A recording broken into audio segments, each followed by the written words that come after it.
Okay, I'm going to bring it down into this reality, the one that we experience in our everyday lives, and how what we talked about so far affects life here. This section is about manipulation of what I call five-sense reality, manipulation of our daily lives. And there are certain coordinates which, if we have them, we can read the world with much greater clarity than if we don't have them.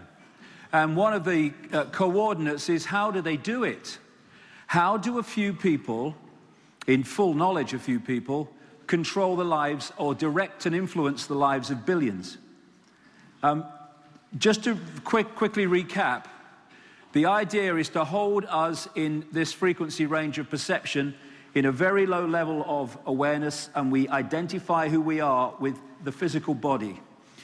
To use these hybrid bloodlines to manipulate human society by controlling the banking system and the political system and all the rest of it. And through this structure, coming down into the movie, as I call it, what we see on the television news as what we call news and current affairs. And the idea is to structure society as a pyramid where the few at the top of the pyramid have the greater knowledge of reality and all that we've talked about today passed on to them at the highest level of this secret society network, and the people are kept in ignorance of that knowledge. That is absolutely fundamental to the few controlling the many. And to keep the people in ignorance, to pull that knowledge out of circulation and to try to stop it coming into human society. The positions of power, which we think are there, like presidents, prime ministers, heads of the World Bank, NATO, are actually here, if even that. These people are put into power, apparent power, to administer into human society decisions made by this group of interbreeding families which are answerable to the control network and run the control network.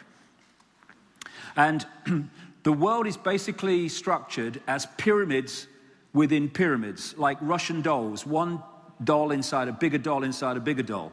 And so if you look at the various aspects of the world, you have a banking pyramid. An individual bank is a pyramid, but then that goes into a greater pyramid called the global banking system. And at the top of that are these families manipulating the banking system. The transnational corporations are pyramids in themselves, but they go into the network of transnational corporations, and at the top of that pyramid, the same people that control the banks control the transnational corporations. It's the same with the military, it's the same with politics.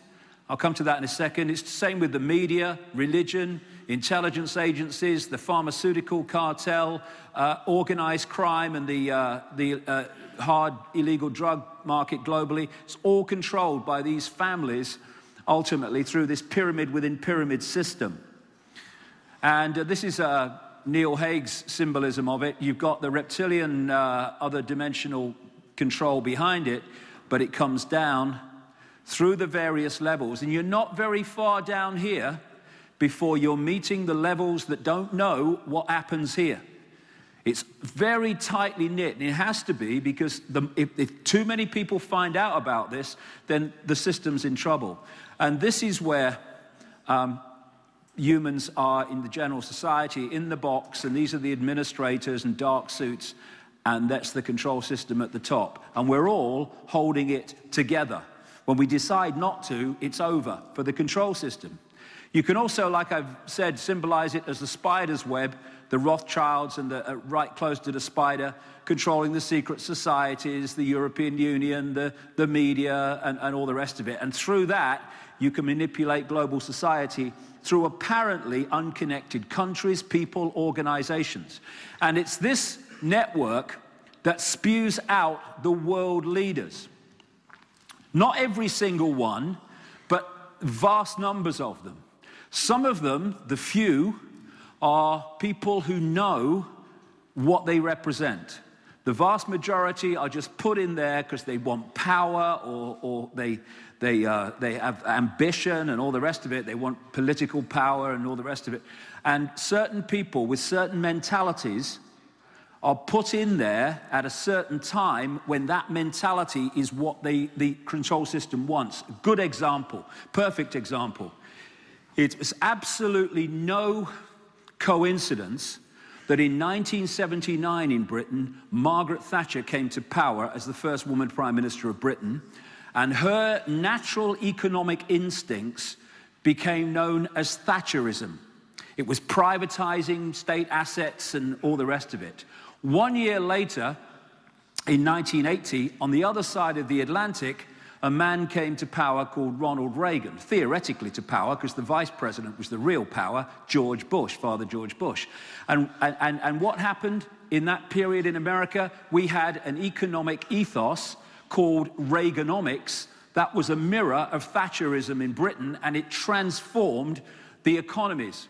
Not just of those two nations, but in many ways the world. And the number of people who are doing it in full knowledge of what they represent is tiny compared with those that are just put in there to do a job and then out you go. So we've got this structure I mentioned earlier with the reptilian control system outside of this reality coming down through these various bloodline hybrids to control human society.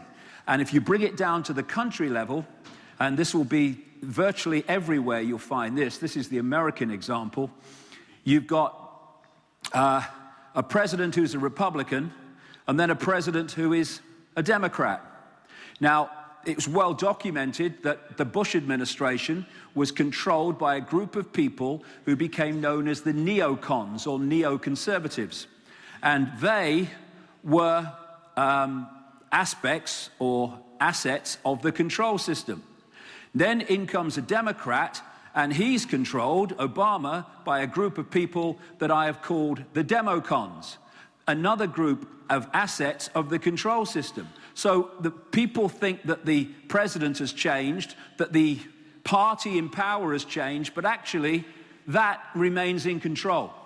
And you find that almost everywhere, because if you're going to stop people rebelling by letting them know they're in a tyranny and a dictatorship, you've got to hide the fact as best you can that it's a dictatorship and give them the idea that they're making decisions on their lives. So when during the Bush administration I was hearing, George Bush, big brother, he wasn't even little sister. Couldn't tie his shoelaces on a bad day. And then we're hearing big brother Obama. He's just another puppet of the control system. And when they're finished with him, off he goes.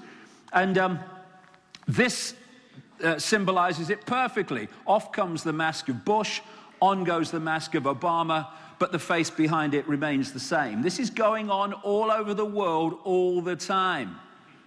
Different name, same control system. And this is what I call the movie. This is what we see on the television news and in the newspapers, this movie going on. And then behind it, there is the same force that are manipulating both sides. And if you manipulate both sides and control both sides, you can therefore know the outcome of something before the sequence even starts. The cards moved around the table, not by accident, by cold, calculated design.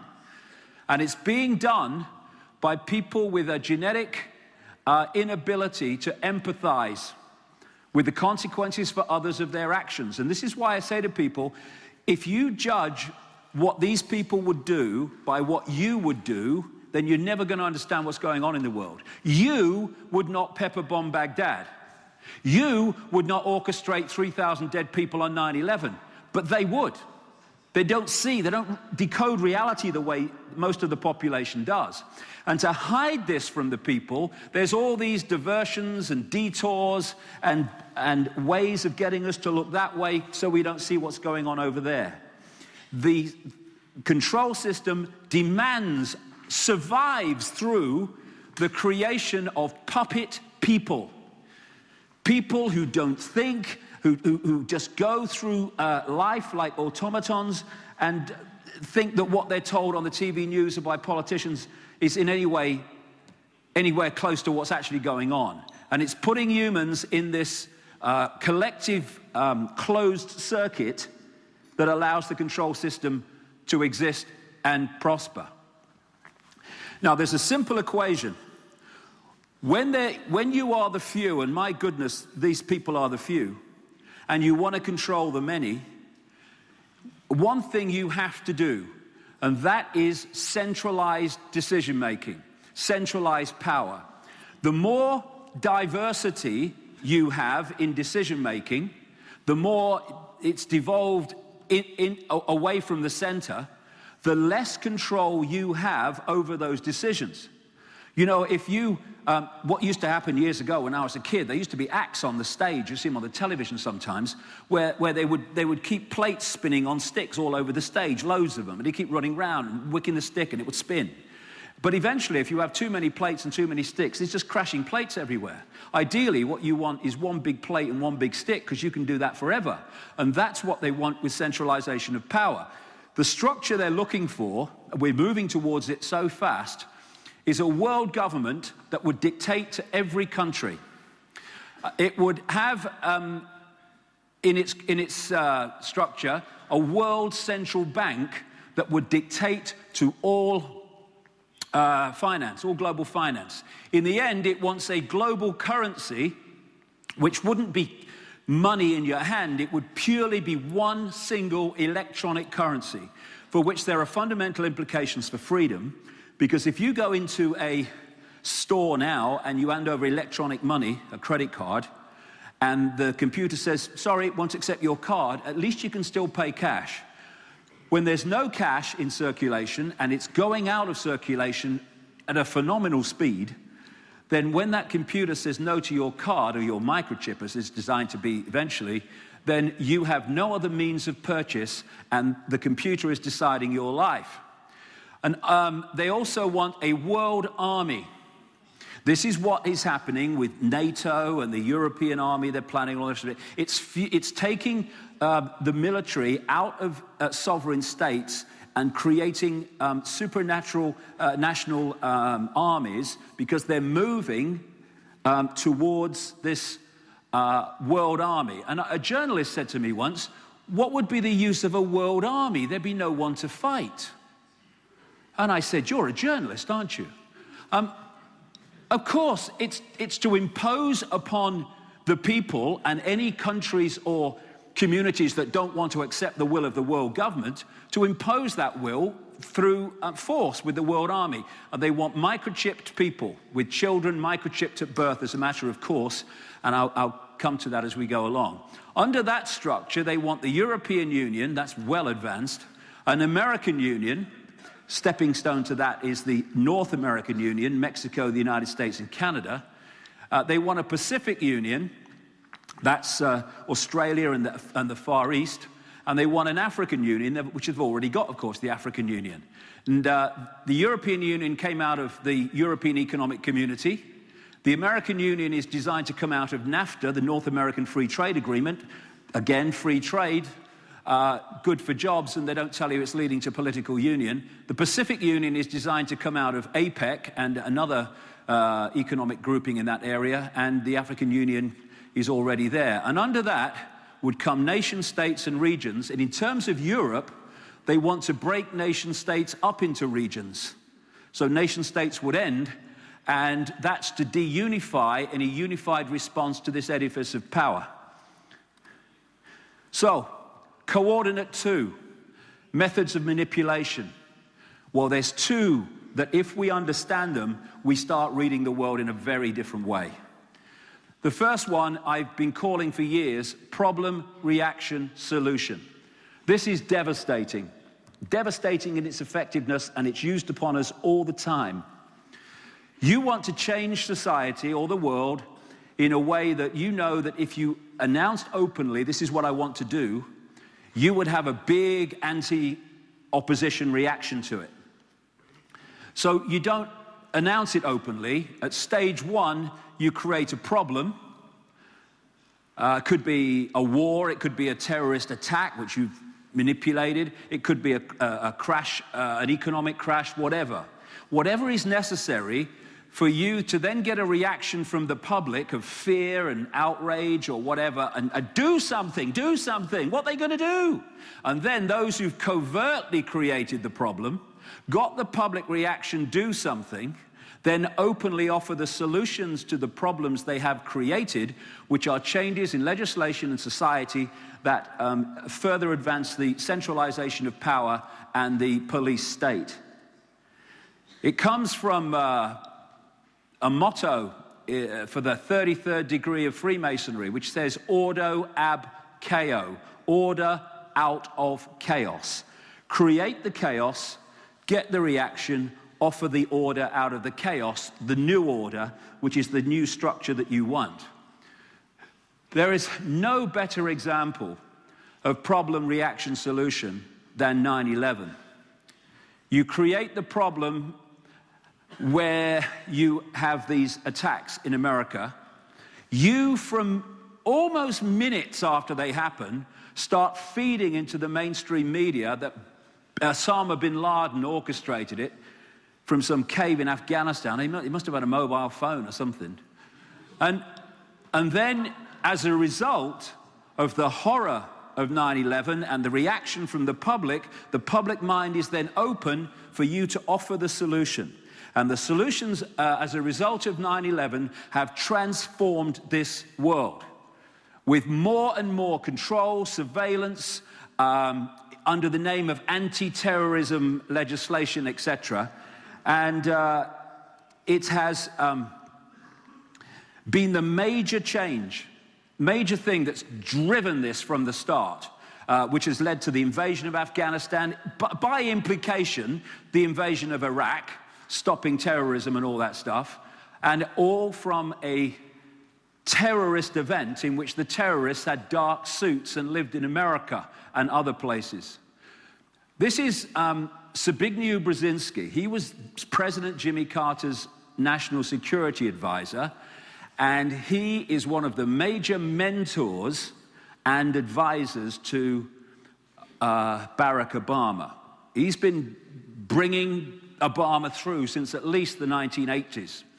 And this is what he wrote in 1997.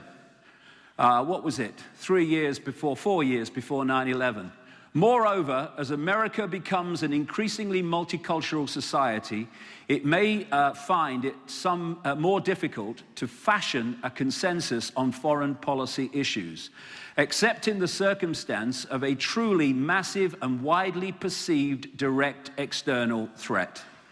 And in other writings, which I've documented in my books, this neocon group behind the Bush administration produced a document in September 2000 saying that America needed a new Pearl Harbor to justify the agenda of country acquisition and other things that this neocon wanted. 1 year later, after that document was published, they had their new Pearl Harbor, 9/11, and they knew it was coming. So this says jet fuel, that's a good one. The story of 9/11 is a joke. It's an insult to the intelligence, to anyone who has done a modicum of research. It just so happens that they were the only two towers of their kind that have ever collapsed because of fire. These are similar towers around the world that burned for much longer and did not collapse. Only two towers ever have. And it's kind of interesting. I saw this the other day. This is a small nuclear explosion, and it turns things to dust and reacts in that way. It reminds me of something. The idea that those buildings fell because they were hit by planes is ridiculous. I mean, we now have pilots against 9/11, talking about the ludicrous part of the story about the planes. We have engineers against 9/11, talking about the ludicrous story of the buildings collapsing. This says smells like bullshit, which is basically what the 9/11 story is. Total rubbish. And what happens is that you have the problem, in this case the attacks of 9/11, and then that version of them is passed to the public by a mainstream media that just accepts the official version as true and repeats it. Journalists, mainstream journalists, are just repeaters, 90% of them. And because they don't investigate if the official story stands up to scrutiny, they just pass it on unquestioned to the public and turn the mainstream media not into a situation of journalism, but a situation of propaganda for the government version of events. And so when through this system, you control people like the terrorist groups, which you've set up, like the Mujahideen in Afghanistan, which was a 100% American creation. You control the agencies that do these false flag events. You control the media that then report them. And you then use your agencies in government to impose legislation, taking away freedoms as a result of these events that you yourself have created. Problem, reaction, solution. And then you frighten them to death. Oh, severe warning. Is it orange or is it red? And they don't find Osama bin Laden, because if they did, the truth would be out. He died in 2002, it seems, of kidney trouble. But they still produce these videos, and if people understand how sophisticated it is now, and you can make videos, you can make people say things, and you can make them say them in their own voice, language, and the tone and everything.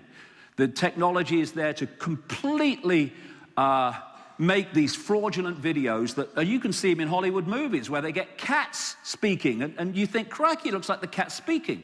That's what they can do.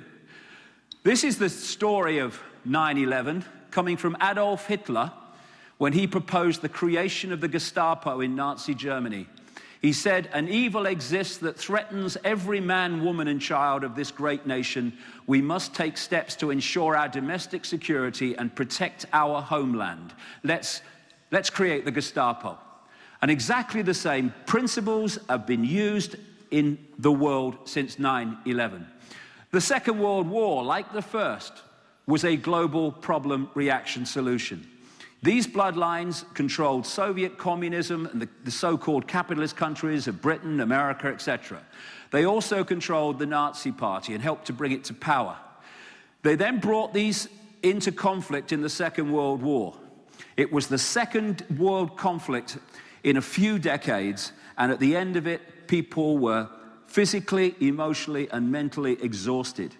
And when you study mind control projects, one of the things they do to the victims is before they're putting in the mind manipulation, they get them mentally, emotionally, and physically exhausted. And so the way to stop conflict, which this has created, is to create centralized institutions, which this has created. Problem, reaction, solution. After the First World War, power in the world was in far fewer hands than it was before. After the Second World War, it was in even fewer, and so it's gone on since with all the global institutions. And then there's another version of this technique, which I call no problem reaction solution. No problem reaction solution. Weapons of mass destruction in Iraq. You don't need a real problem. Often, you need a public perception of one, because that works just as well. So no problem reaction solution is like global warming, a no problem reaction solution. And going along with that technique is another one that I call the totalitarian tiptoe. This works like this. You're at A, and you know you're taking the world to Z. But if you go in too big a leap, the change is so great that people look up from the game show and the soccer match and they say, what's going on? So you go as far as you can, as quick as you can, but you're trying not to go so fast as to alert too many people to connect the dots and see where it's leading. Totalitarian tiptoe. And I have just described the European Union. They said that in this poster, fascism, you really think it would be this obvious? Well, it is becoming that obvious in some countries in the world, but this totalitarian tiptoe means that they can get there by steps without alerting too many people until it's too late. That's the idea. Like I say, the European Union is the totalitarian tiptoe from start to finish. And let's have their own words. This is a letter written by Jean Monnet, the so-called founding father of the European Union and a Rothschild frontman, in a letter to a friend, 30th of April, 1952, the day after I was born, that long ago. And this is what he said in it. Europe's nations should be guided towards the superstate without their people understanding what is happening. This can be accomplished by successive steps, each disguised as having an economic purpose, but will eventually and irreversibly lead to federation. That's what's been going on before our eyes all these years, and the Lisbon Treaty was one of the last steps to that irreversible federation. That's why they didn't have referendums on it all over Europe, because they knew that the people would turn it down. The European Union is you can call it communism or you can call it fascism. Certainly it fits the very symbol from which the word fascism comes, the fasci from the Roman Empire, this symbol of rods being tied together, individuality tied together and ruled from the center. That's exactly what is happening in the European Union, but you can refer to it as communism. It's the same thing. And talking of communism, fascism took over part of Europe, communism took over part of Europe. The European Union is taking over the whole of bloody Europe, step by step. Look at it now. No other tyranny ever got that far in what we call modern times. And it's got there without a shot being fired. One of the things they had to do, and I wrote about this at the time, to bring there was a period where it suited the control system to have the division between East and West, where you had the Cold War, it was called, because lots of things were possible in the Cold War, like enormous military spending that wouldn't have been possible unless people were felt in a threatened situation. But then there came the time when they went to the next stage, which is where they had to start encompassing the countries of the Soviet Union into both NATO, the world army, and into the European Union. And there's no way they were going into NATO or the European Union while they were in the Warsaw Pact and the Soviet Union. So they brought in a man called Mikhail Gorbachev, who was an asset of the Rockefeller family in America, to be the smiling face that led to this change. Now, I don't think there's many people who are living in the countries of the former Soviet Union or controlled by the former communist bloc who aren't happier not in it. But the question is, again, what we're seeing here is this. I talked earlier about when the colonial powers withdrew from the Americas, the British Empire withdrew and all the rest of it, they went from a dictatorship you could see, touch, and taste, and would therefore at some point rebel against, into a dictatorship that appeared to be freedom because you have a vote every 4 or 5 years, but actually the same crowd were in power. For instance, in South Africa during apartheid, South Africa was controlled by a Rothschild subordinate family called the Oppenheimers. Under black majority rule, in fact, it's not a democracy, it's South Africa, it's a one-party state called the ANC. But under black majority rule, who controls South Africa? The Oppenheimer family does, a subordinate of the Rothschild family. But the difference is, people rebelled against apartheid, quite rightly, but they're not rebelling in anything like the same way, although I think there's going to be a lot of trouble in South Africa soon, because they have a vote. This is what is now happening in the former countries of the Soviet bloc and Soviet-controlled countries. So to do that, they had to open up revolutions that appeared to be people's revolutions, but just changed from dictatorship you can see to a dictatorship you can't see, Eastern Bloc to European Union. And they called them names. So in the Czech Republic, the Velvet Revolution.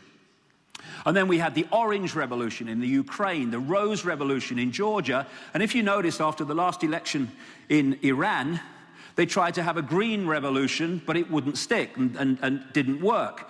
And behind most of these revolutions, if not all of them, is this man, George Soros, who again is an asset of the House of Rothschild. He's a billionaire American who has a network of trusts that actually are fronts for orchestrating things like these people's revolutions. And if you talk to journalists and stuff in places like Georgia, they'll openly tell you this guy was behind the revolution in Georgia. And Saakashvili, the man who was the symbol for the revolution in Georgia, ended up as president. And it's amazing how many of these revolutions, the people who kind of are there at the start end up in power. And this guy is funding them, and he has a network of organizations that school people in the art of civil disobedience. And the idea is to stimulate a kind of upset and a sense of grievance. And then, at a point where the authorities, like the army, could put an end to it, at that early point, they don't. And then it gets bigger and bigger and bigger. And eventually, there's an overthrow, and people say, okay, it's brilliant because it's now a free country. Now, it might be a nicer country to live in, but it ain't a free country because we're now changing from control of Europe by the Eastern Bloc and the Nazis at one point into control by the European Union. I mean, this is where the European Union is now. All this here, and they're picking off other ones all the time. And people are thinking because it's a free, we can vote for European politicians. Oh, yes, and they have no say in European policy. So you have the Czech Republic occupied by the Habsburg family, one of these hybrid bloodlines, big time. And then you have occupied by the Nazis, occupied by the Soviet bloc in effect, and now occupied by the European Union. The difference is the country chose to be occupied by the European Union, and that's how it works. Giving people the idea that they're making free choices when they're making choices to sit in the prison that they can't see the bars. And again, this guy, I don't know what this man is like, President Klaus, in his general politics and all the rest of it, but what he said about the European Union and had the guts to go there and tell them, despite massive opposition, was absolutely right. He said, in effect, the European Union is just a new version of the Politburo from the Soviet Union. And Soviet dissidents who have come to the West, who lived under the Politburo, have said exactly the same. It works exactly the same. And what the Lisbon Treaty has done, which of course he didn't want to sign, it's opened the floodgates for a bureaucratic tidal wave to engulf Europe. Globalization is simply the agenda I've been talking about for 20 years unfolding before our eyes. Again, if you want to centralize power, if you want to control people and you're the few, you have to centralize power. And the other thing that happens is the more you centralize power, the more power that you then have at the center to centralize even quicker, so it gets faster and faster. Globalization, where people protest about globalization and the effect it has on people, not least in the developing world, that is simply a name for this global agenda of centralized dictatorship unfolding. Free trade. It's not free trade at all. It's freedom to exploit.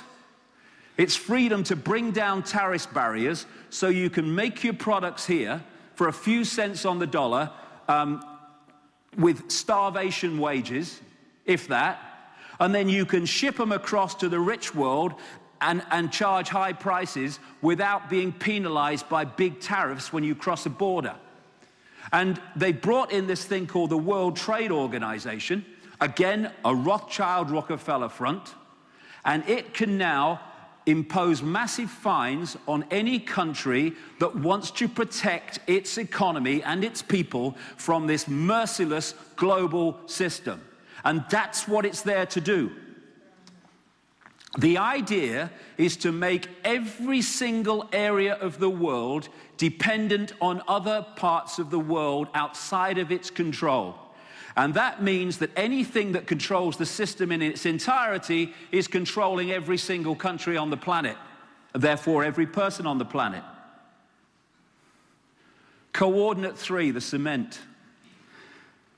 There are certain groups and networks which hold this global control system together.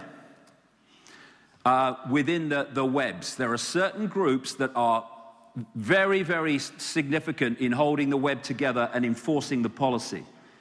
One of these groups are secret societies.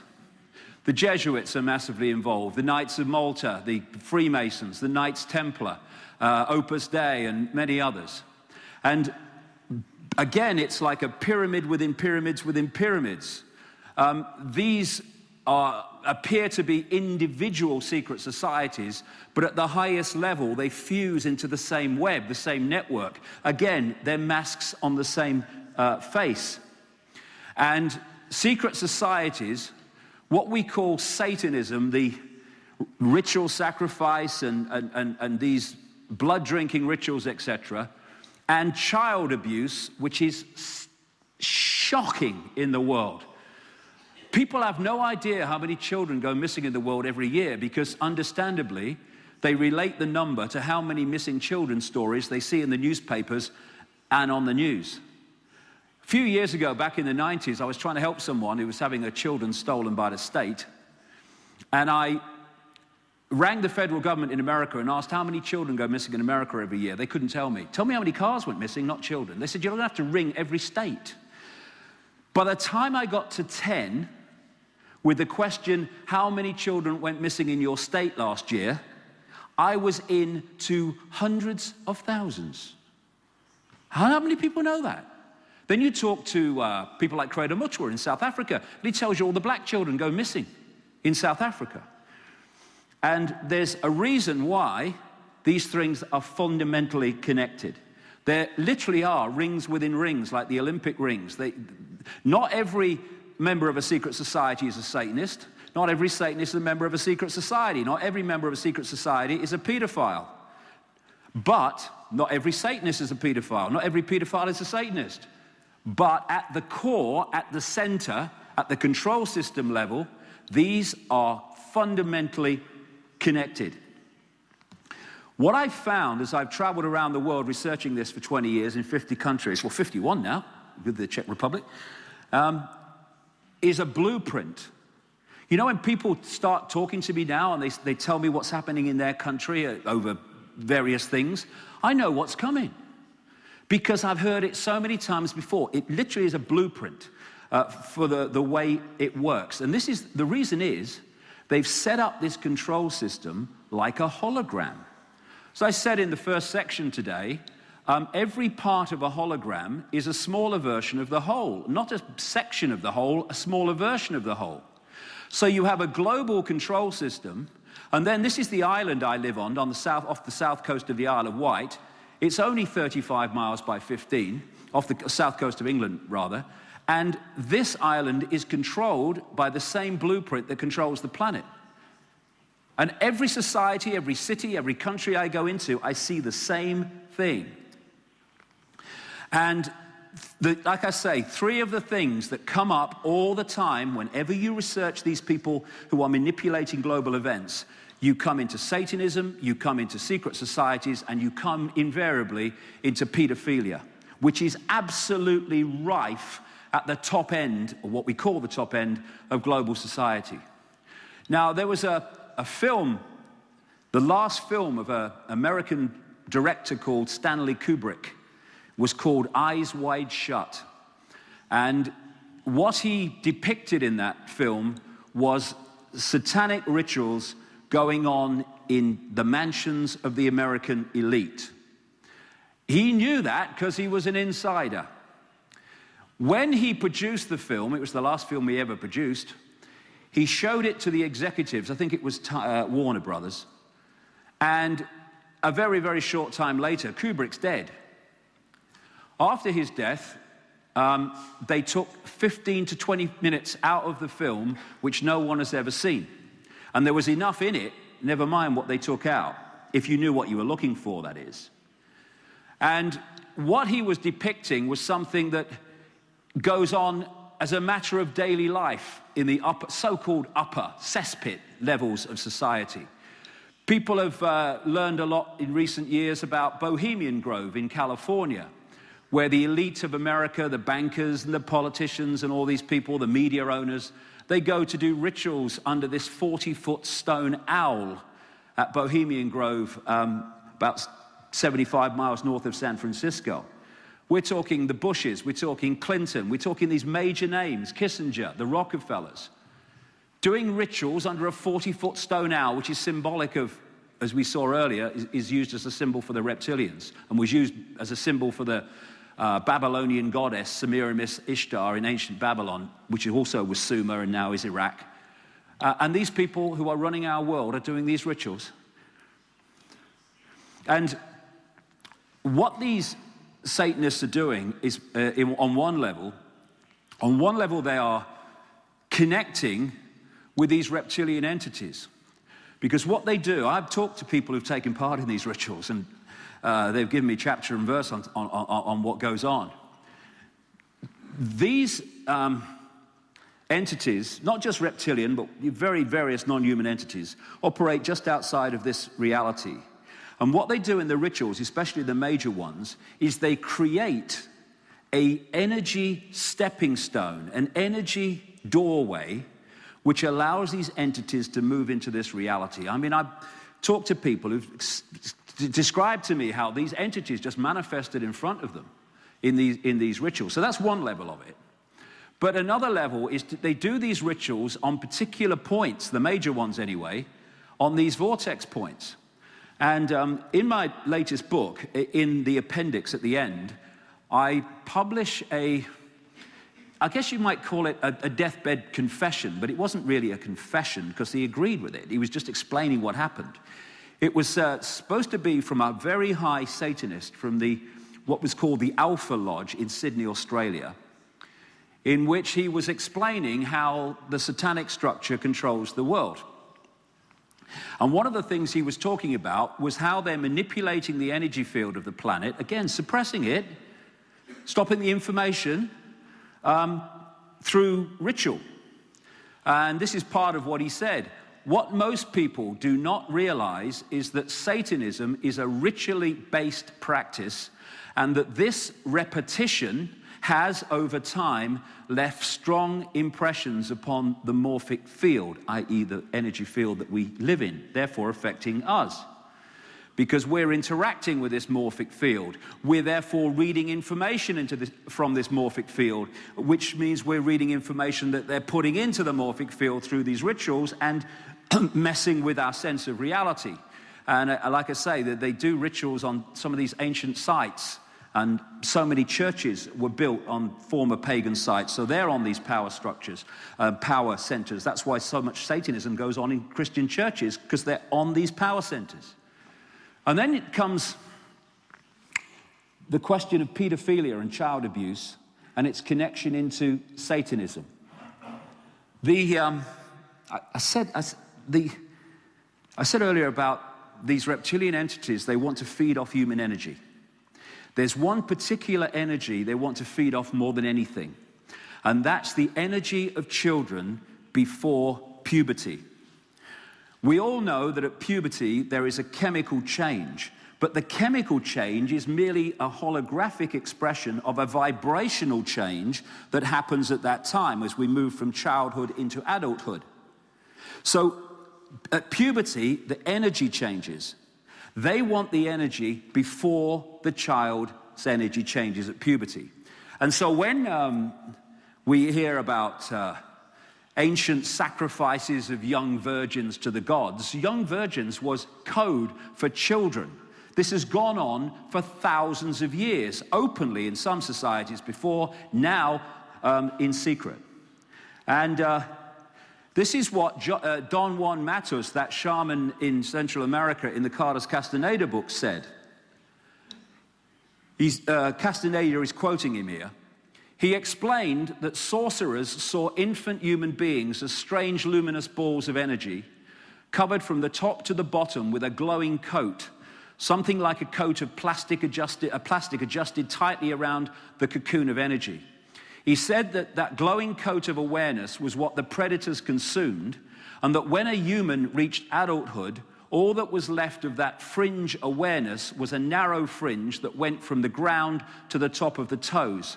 That fringe permitted mankind to keep on living, but only barely. This is the energy vampiring I'm talking about, and they want children more than anything else.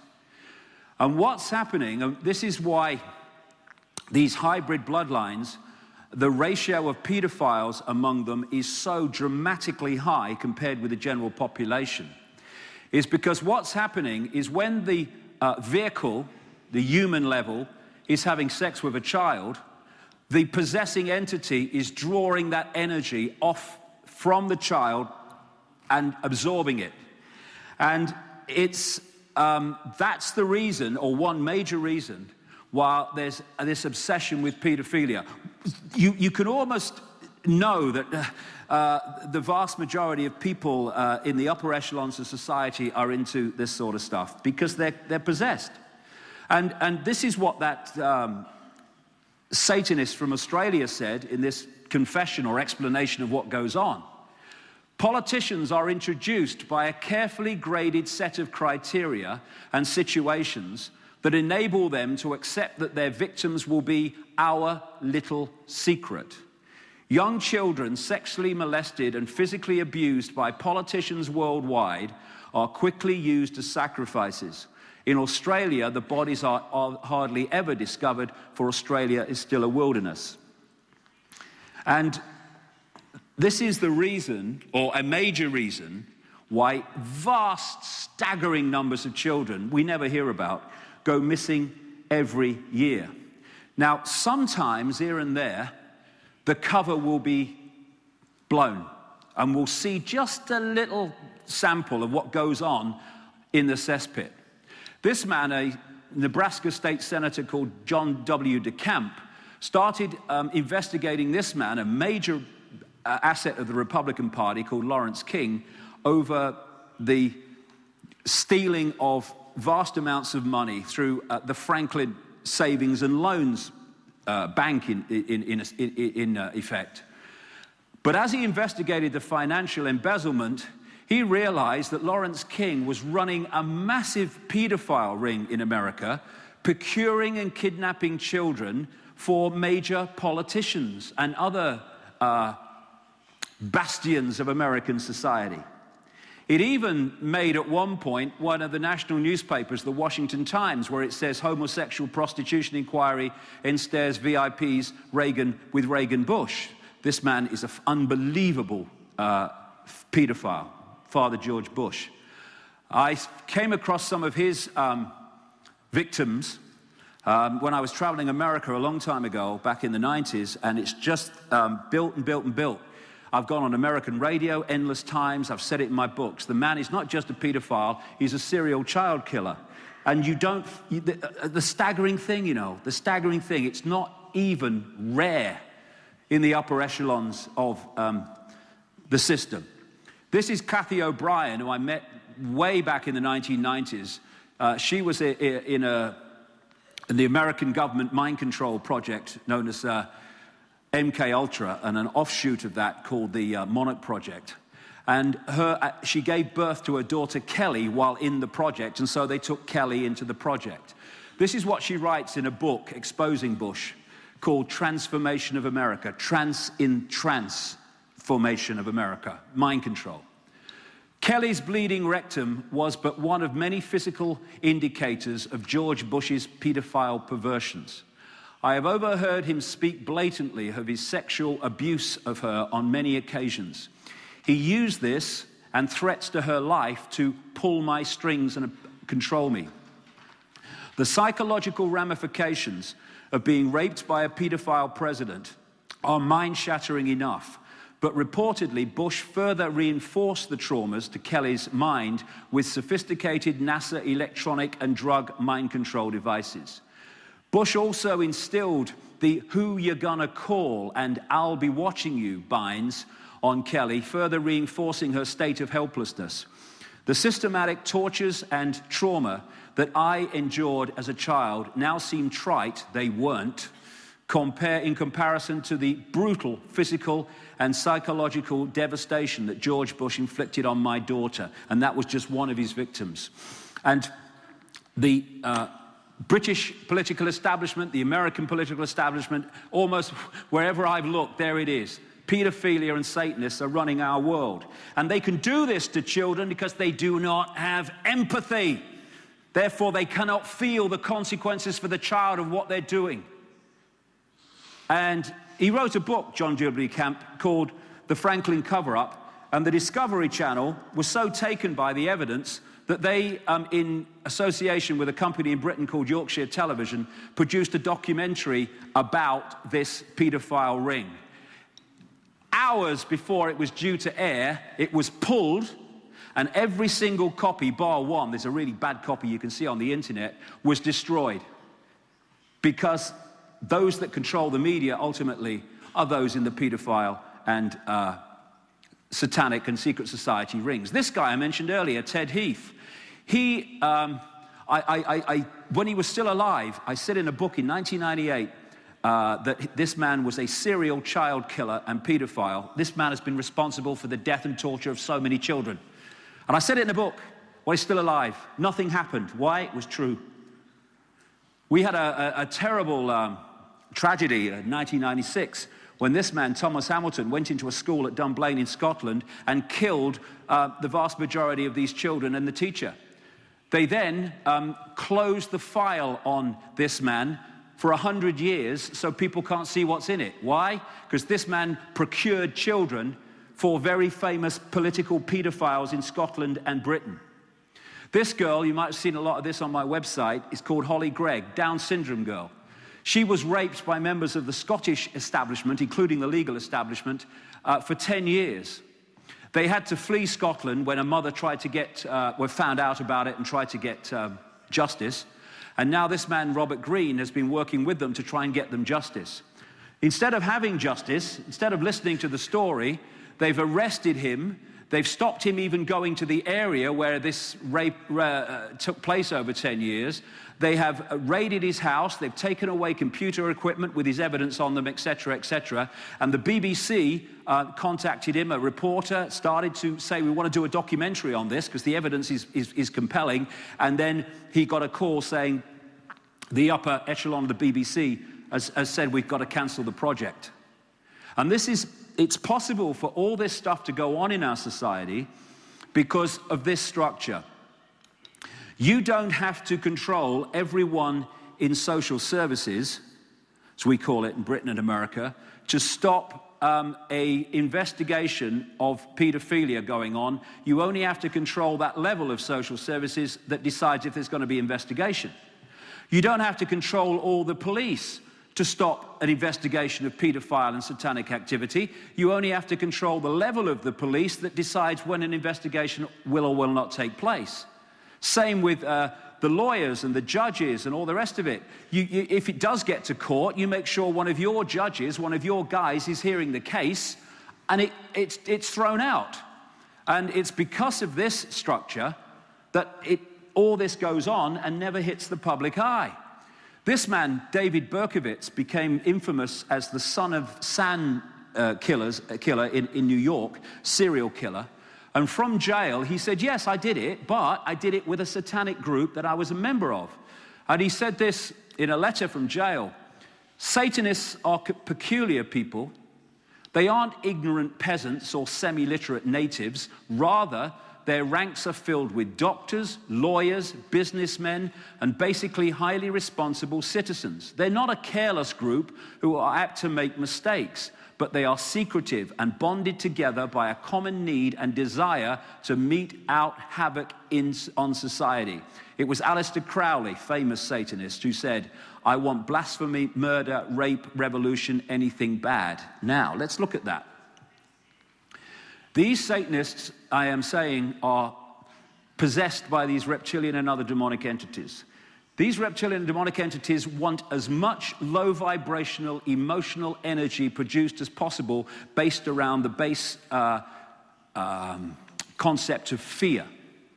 And now these Satanists in high levels of society, as they're saying, doctors and lawyers, politicians, they are, he says, and he was one of them, they are bonded together by a common need and desire to mete out havoc in society. That's why.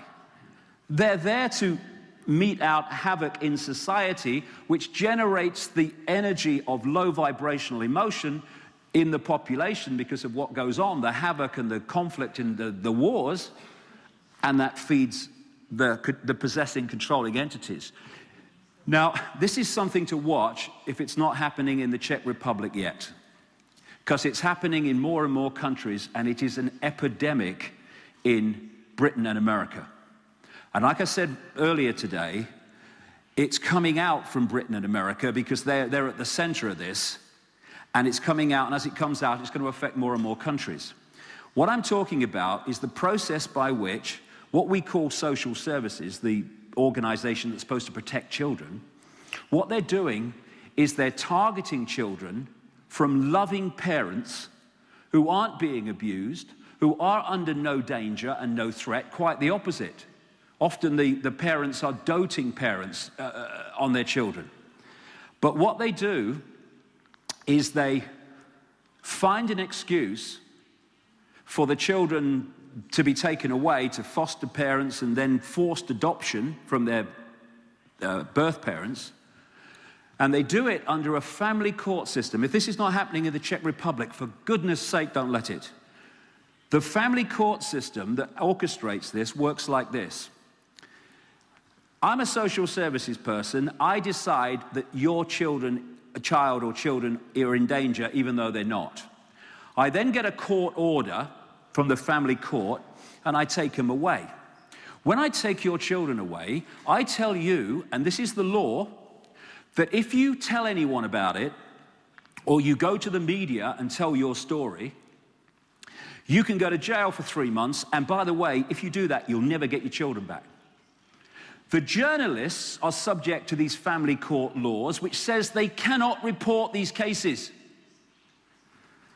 And so, in secret, children are being taken from loving parents and put into other families of social services choice without anyone ever hearing a word of it.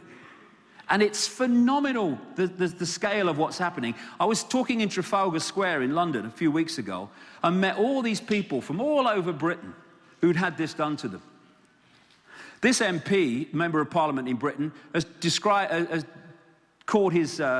that his local council is kidnapping children. And the story after story, but they can't tell the full story because there's details they can't tell because of the law. And what's happening is a stepping stone, totalitarian tiptoe, which Aldous Huxley talked about in his book Brave New World, published in 1932. A society in which the state had total control of children, and parents were irrelevant. They were just part of history because they were going to bring children up through the state in what he calls in his book, state hatcheries. And this is what this stepping stone is towards, that society. And like I say, if it's not happening here yet, that's the idea. Coordinate 2, cement 2. This could be controversial. I think it might be. You know what? I don't care. It's about time the bloody truth was told. Zionism is racism. Now, what people don't realize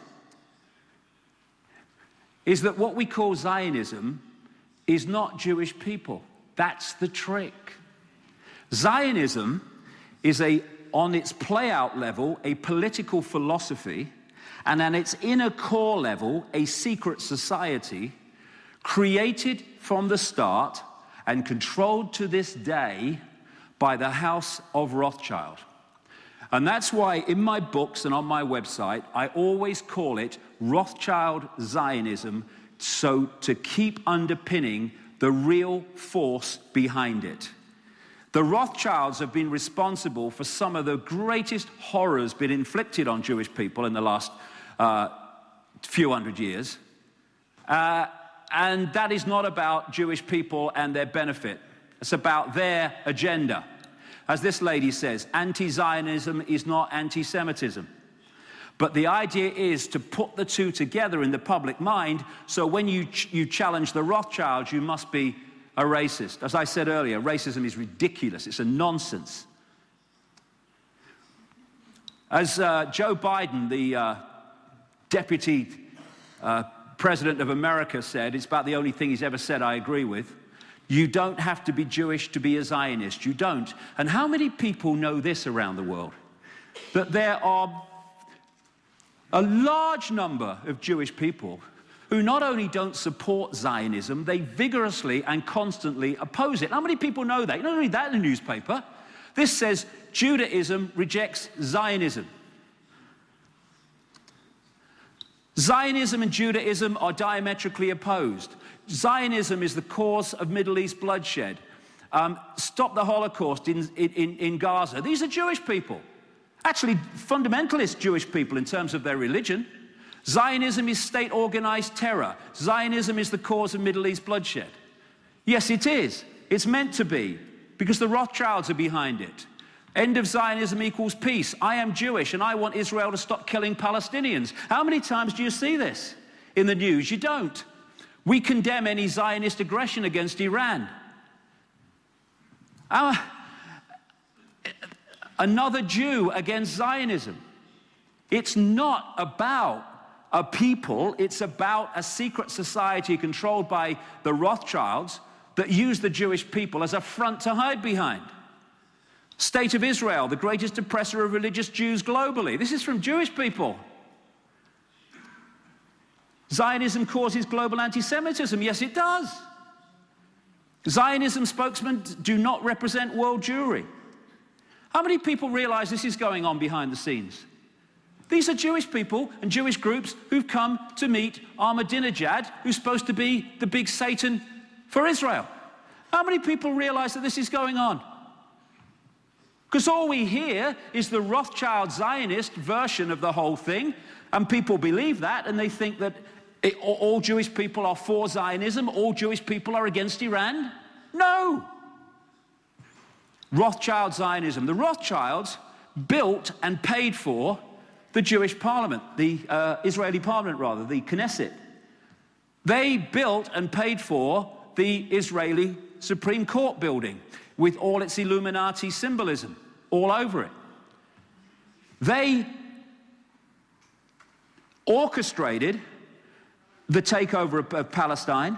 They orchestrated the movement of Jewish people out of Europe, many of which didn't want to go, by the way. And they have controlled that country ever since, because they want to create constant conflict in that part of the world, and that's why they did it. And behind the genocide in Gaza, and that's what it is the House of Rothschild, is the agenda again. And it is genocide. This is the dictionary definition of genocide. The systematic and widespread extermination or attempted extermination of an entire national, racial, religious, or ethnic group.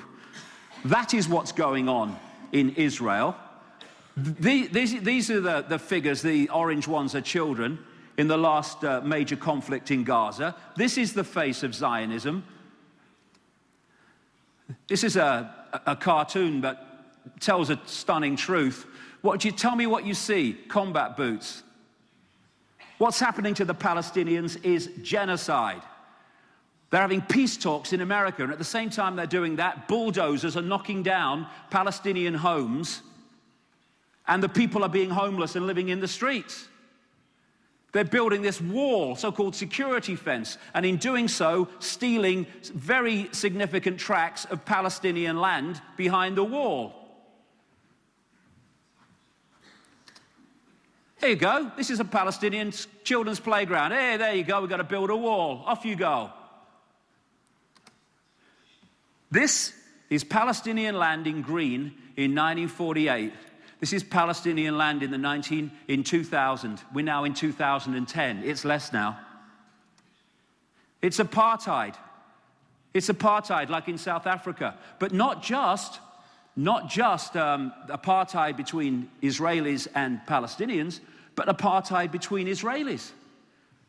The Jewish, the black Jews from Ethiopia in Israel are treated with absolute contempt, appallingly. And these are Jewish people again. Jews condemn apartheid, boycott Israel. But we're given this black and white version of it. And what does Israel do? That's what they do. Why? Because they can. Why? Because their major ally, America, is controlled by the House of Rothschild, and Israel is controlled by the House of Rothschild. So America and Israel worked as one at all times. They have, in the Matrix, something called the Zion mainframe. Well, Zionism, the secret society I keep emphasizing of Rothschild Zionism, is in so many ways the mainframe, or a mainframe, that holds this thing together. Because from the center, through Zionism, they can take control of so many areas of society, which then work as one unit. I'm going to give you the American example here. We're told that a black American, he's probably a Kenyan, but a black American, is in control of the White House and calling the shots in America. Well, let's have a look at that, shall we? His main controller in the White House is an infamous, vicious man called Rahm Emanuel, who is his White House chief of staff. Rahm Emanuel is a Svengali figure whose father openly admits that he was a terrorist in a terrorist group called Irgun, which helped to bomb Israel into existence in 1948. He's the man who has the ear of the president, and the president doesn't cough unless Rahm Emanuel gives him permission. There you go. You listen to me, mate. I'll make you a star. The other person in the White House, alongside Emanuel, is the Rothschild Zionist David Icke. He's now the White House chief advisor, but he was the man who orchestrated Obama's entire election campaigns against Hillary Clinton and against John McCain. The main individual funder of Obama was George Soros, the Rothschild Zionist, Rothschild asset, who has been behind so much manipulation of Europe. This is one of Obama's foreign policy advisors, Henry Kissinger, who's actually moved parties to advise Obama. And this man has been one of the major manipulators of the control system for the last 40, 50 years, Rothschild Zionist. When we had the crash of 2008, the financial crash, and Obama came in November and then took official office in January, he appointed as his Treasury Secretary Timothy Geithner, one of the major manipulators of the crash, Rothschild Zionist, and alongside him, Larry Summers, another orchestrator of the crash, Rothschild Zionist. You have the budget director controlling the whole budget of the Obama administration up until about July, Peter Orszag, Rothschild Zionist. When he went in July. He's been proposed to be taken over, his job taken over as head of the budget by this guy, Jacob Lew, Rothschild Zionist, who's been an undersecretary to Clinton in the State Department, alongside this man, James Steinberg, Rothschild Zionist. Now, as I go along here, the percentage of the population that is Jewish in America is 1.7%. And a significant number of them will not be Zionists. Imagine if what I was saying now, as I went through these people, Hispanic, Black American, Chinese, people will be going, you can't have that many. But because of this, nothing's ever said, because people are terrified of it. Head of the Federal Reserve, the privately owned Central Bank of America that dictates the economy of America, is Bernard Bernanke, Rothschild Zionist. He took over from the head of the Fed during Reagan, Bush, Clinton, and most of Boy George Bush, Alan Greenspan, Rothschild Zionist, the major architect of the crash of 2008. One of the most appalling banking operations in the world that was fundamentally implicated in the crash of 2008 and the crash of the Greek economy, Goldman Sachs, a Rothschild bank headed by Rothschild Zionist Lloyd Blankfein. The head of the World Bank, Rothschild Zionist. Head of the International Monetary Fund, Rothschild Zionist. Head of the European Central Bank, Rothschild Zionist. I think I'm seeing a pattern here. These are a stream of so-called czars in Obama's administration, Rothschild Zionists. This one, Cass Sunstein, has proposed that conspiracy theories should either be taxed or banned from circulation. Obama's climate change policy is controlled by Carol Browner, Rothschild Zionist, and Todd Steen, Rothschild Zionist. They control America, and it's a secret society controlled and created by the House of Rothschild. Mossad, which can walk into Dubai using fake British passports, be seen on security cameras in the hotel to kill a Palestinian leader and then leave with no comeback whatsoever. They're not the intelligence agency of Israel and Jewish people. They are the enforcement arm of the House of Rothschild. That's why they turn up everywhere. And then Jewish people get the blame for it. It was always so. Now, 9/11. The World Trade Center lease was bought a few months before 9/11, and the insurance against a terrorist attack massively increased by this guy, Larry Silverstein, Rothschild Zionist, very close to major politicians in Israel, like Netanyahu, and his partner was Frank Lowy, Rothschild Zionist, very close to major politicians in Israel like Netanyahu, and they did the deal to take the lease with this guy, Louis Eisenberg, the Rothschild Zionist, the head of the New York Port Authority. The head of the CIA at the time of 9/11 was George Tenet, Rothschild Zionist, and another major person in the law enforcement arena was Michael Chertoff, whose mother was a Mossad agent, and he was a co-writer of the Patriot Act, which was introduced immediately after 9/11 and took away basic freedoms in America justified by 9/11 and stopping terrorism. Michael Chertoff, Rothschild Zionist, who became the second head of Homeland Security in America. The Pentagon at the time of 9/11 was controlled by Paul Wolfowitz, Rothschild Zionist, the comptroller in charge of the whole budget, Duff Zakheim, Rothschild Zionist, and also people like Douglas Feith, Rothschild Zionist. The neocon group I mentioned earlier behind the Bush administration at the time of 9/11 and then the invasion of Afghanistan and Iraq were headed by people like Richard Pearl, Rothschild Zionist, William Crystal, Rothschild Zionist, John Bolton, Rothschild Zionist.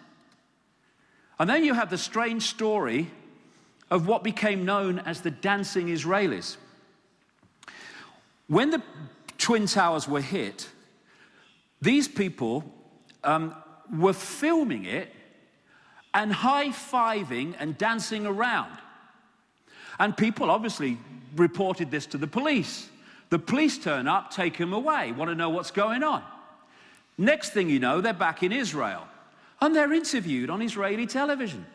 And it turns out they're agents of Mossad, the Rothschild enforcement agency. And one of them said, we went there to film the event, to record the event. How can you go to record an event unless you know it's going to happen? This doesn't get in the mainstream media. The 9/11 Commission report that decided that the official story of 9/11 was true was overseen by Philip Zelikow, Rothschild Zionist.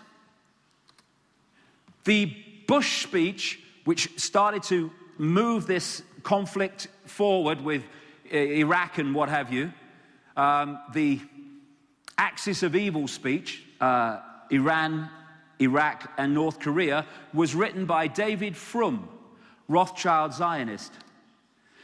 The first major Obama speech in 2008 setting out his Middle East policy, according to the Wall Street Journal, was written by James Steinberg, Rothschild Zionist, this guy Kurtzer, Rothschild Zionist, Daniel Kurtzer, and this fella Dennis Ross, Rothschild Zionist. I bet it had a lot to say about Palestinians. So these people appear to be the President of America and the Prime Minister of Israel. They are both frontmen for the House of Rothschild. And this is why Israel, this sliver of land, has the biggest F-16 fleet outside of America. And one of the reasons they have it is when Dov Zakheim, Rothschild Zionist, was comptroller in the Pentagon, he designated a stream of these aircraft as scrap when they weren't, so they could be sold to Israel at knockdown prices.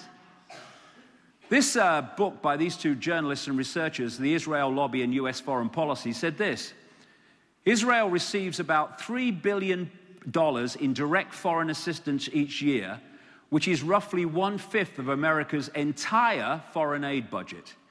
In per capita terms, the United States gives each Israeli a direct subsidy worth about $500 a year. Not that they get it, it goes in military spending, etc. This largesse is especially striking when one realizes that Israel is now a wealthy industrial state with a per capita income roughly equal to South Korea or Spain. Now, the reason they get this money is because America, one arm of the Rothschilds, hands it to Israel, another arm of the Rothschilds. That's why it happens. That's why these strange things happen. People got to realize what's behind it. This is a former BBC and independent television news correspondent, Alan Hart. He wrote a book, Zionism, the Real Enemy of the Jews. Couldn't put it better. And he said here, Jewish people make up less than 2% of the American population, but account for 50% of the political campaign contributions. And that's why all these different people may disagree on one or two things, but on one thing they never disagree on. And so the Palestinians have got no chance. I won't tell you what's behind that. You don't want to see it. And why this is going on, this guy and his predecessor stay quiet. When there's terrorism somewhere else, they can't wait to find a microphone, these people. But Israel, no. This is a fantastic Jewish guy called Mordecai Vanunu, who had the audacity to reveal from his insider knowledge to a British newspaper that Israel had a major nuclear weapons capability. Because the idea was, you don't talk about it. Do you know, this is true story, this is true. The official American policy with Israel over nuclear weapons capability of Israel is, we won't ask, you don't say. That's the official policy. And therefore, everyone knows it, but no one says it in the American administration.